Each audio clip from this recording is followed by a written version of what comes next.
What's going on, people? Welcome back to another Draco Reaction Vlogs. As usual, be sure to like, subscribe, and definitely leave a comment on my channel. Definitely help out my channel here. So today, Chelsea 2, Spurs 1. Unfortunate again, but for to get to this, I would like to say two things. First thing is make sure the owners, sporting director, recruitment, chairman, CEO, medical staff, scouting, they should leave with immediate effect. As well as the majority of his players as well. And second thing I like to say is, congrats to Arsenal for winning the Premier League. As much as I don't like your club, you guys won the league today, and it totally deserved. So, congratulations, Arsenal. You guys won the Premier League and well deserved. So enjoy it while it lasts. But as for Spurs, we only have ourselves to blame. Today, this we could have easily gone into the match against Chelsea and just distance ourselves from West Ham by 5 points and mathematically relegate West Ham had we gone there and at least tried to win the match. But as usual, as I said in my last video, Chelsea we're not being Chelsea away, and today's match proved me right again. Every time we go to Stamford Bridge, we always we always fall off that bridge because if you only got a result 2 times out of the last 33 times we've been there, and considering this is our only last away game of the season for our last game of the season next week, that was a hard choice. And specifically, now that we lost to Chelsea, I thought now we lost to Chelsea. Now we just invited West Ham back into the relegation race, and now the relegation race is wide open. Because even though we're 2 points ahead, and how are we still not relegated, which is crazy because you should have been relegated some time ago. But eventually we're still above West Ham by 17th, but I'm not sure if that's going to last going to the last game of the season. The relegation race is going to the wire, and as things go by, looks like Burnley and Wolves are just saving a worm seat for potentially Spurs. Because I'm looking at it, Spurs' last game is at home against Everton. And Everton, trust me, they ain't gonna roll over for Spurs. And thankfully, West Ham didn't get anything against Newcastle, but I would not be surprised if they got something against Leeds, which is their final game at home. And trust me, that Chelsea game and the Leeds game, we had opportunities to extend our point lead against West Ham, and we failed for both of them. So I'm really worried about next game. I'm not even sure if we can get a draw against Everton on the last game of the season, let alone a win. And the same goes for Chelsea as well. And that Chelsea side is literally there for the taking as well. And because they haven't been good either, looking at their form, they have 6 L's in a row, 6 losses in a row, and they were 7 games without a win. And then Spurs just turned up and then just gave them the win. I understand Chelsea's going to turn up for Spurs, especially it's their last game of the home season. But again, I thought maybe Spurs could have got something against them, and unfortunately they got nothing. And now that I'm looking at it, Spurs puts more pressure on Spurs going to the last game of the season.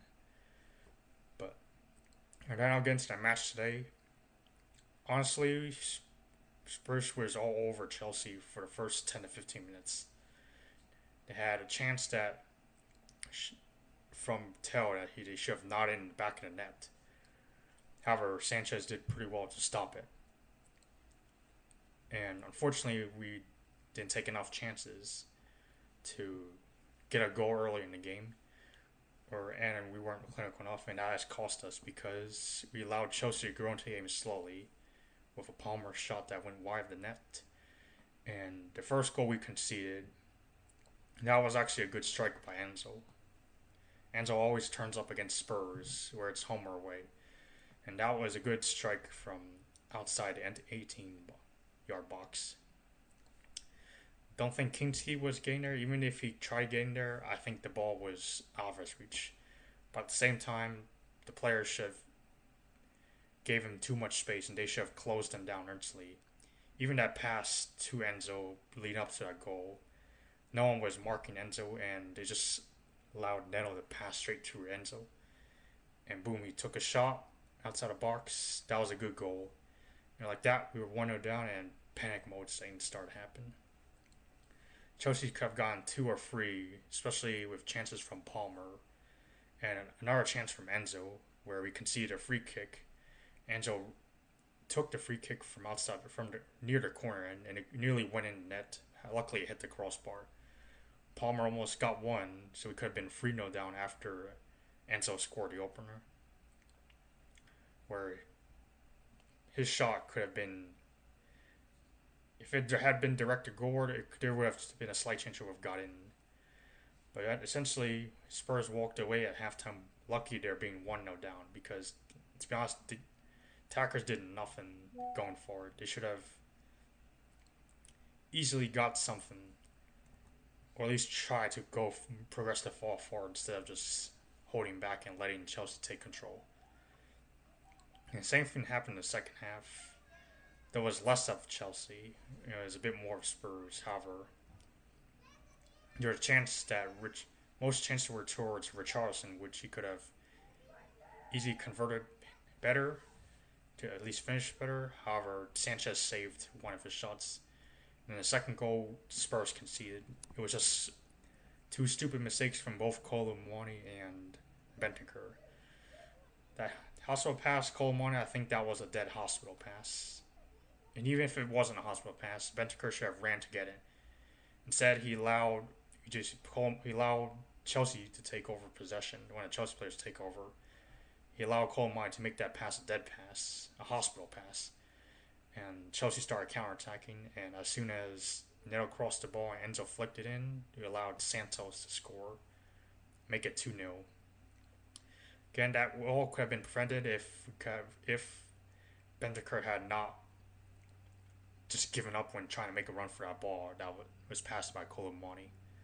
Again, another stupid mistake from Spurs. However, we finally got one back where Spence passed it to Porro, crossed it, Star backtailed, who just came on, and Richarlison halved the deficit by tapping and making it 2-1. However, there was no sense of urgency getting, at least trying to get the draw, or at least get another goal. Especially now the forwards were trying, and most of Richarlison's chances were saved by Sanchez. There was one chance that don't know what Madison was doing. 2 chances actually. Madison was through on goal. There was one chance that Madison was through on goal, and he could have easily buried it, or at least made some fast decision that he could have made it 2-2. But luckily, one of the Chelsea defenders had a good tackle, which thwarted it. And a free kick towards the end of the second half, where Madison had a chance. They could have sent a top bins. However, it went straight back to the Spurs stadium. A free kick, and unfortunately, Spurs lost 2-0, 2-1 to be specific. Again, that both of these goals could have easily be prevented had we not given the Chelsea players too much space. Good goal by Enzo, leading up to the first goal, and had we not gave away the ball towards nearly our own half in midfield and allowed Chelsea to start a counterattack. But unfortunately, as it stands, this result allows West Ham back into the relegation fight. I know West Ham are 2 points beneath Spurs, and I don't know. Even if Spurs came to Chelsea and got a draw, still wouldn't be quite as confident because even though if let's say Spurs lose to Everton, West Ham win against Leeds, had they got the draw at Stamford Bridge, if West Ham Spurs goal differences swap, then it's going to be huge trouble. So I would have where I preferred Spurs come here at least try to get a win against this Chelsea side that were literally there for a taking. But unfortunately, like I said, Spurs only had themselves to blame. And this is going to be coming down to the last game of the season next Sunday, where it's only Spurs and West Ham, and both teams need to win. One of the teams needs to win. The other one needs to lose. Specifically for West Ham's situation, while Spurs have to win or at least get a draw, but at least keep the goal difference up to at least survive. And looking at it, I think I'm probably going to say Spurs are probably relegated.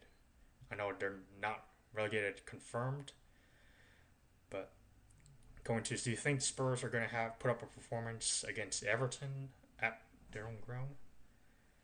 Because West Ham's home form record is better than Spurs. And Everton are not just going to come over to Spurs' ground and roll over for Spurs just like that. Just saying. Regardless, if somehow Spurs manages to survive this season, or scams their way to stay in the Premier League, then massive rebuild needs to happen in the summer, where they stay up or they go to the championship, because majority of players is not good enough, and the Spurs this season has been dookie. Dookie as in winning only 2 of your home games in the Premier League this season, and couldn't find a Premier League win until April of the new year, even though they won most of their games back in 2025. So, unfortunately, as long as the board ain't here, things are unfortunately going to change. And maybe if they survive this year, cool. But what makes me believe that they will survive next year, given how poorly the club is run? We're going to have to find out. But fortunately, this relegation scrap is going to come down to the wire, and hopefully the team Spurs prove me wrong and actually stay up. Otherwise, if they go down to the championship, then they deserve to go down. There's nothing I can say. One more game left. Hopefully, I'm proven wrong and they actually survive, and hopefully, people in charge actually decide to go into their summer transfer window and actually invest in some quality players, because at least 80% of the squad is not good enough for a team like Spurs. All right, thanks everyone for watching. I'm out. Only one more game, and that one game decides Spurs' fate at the end of the season. Peace.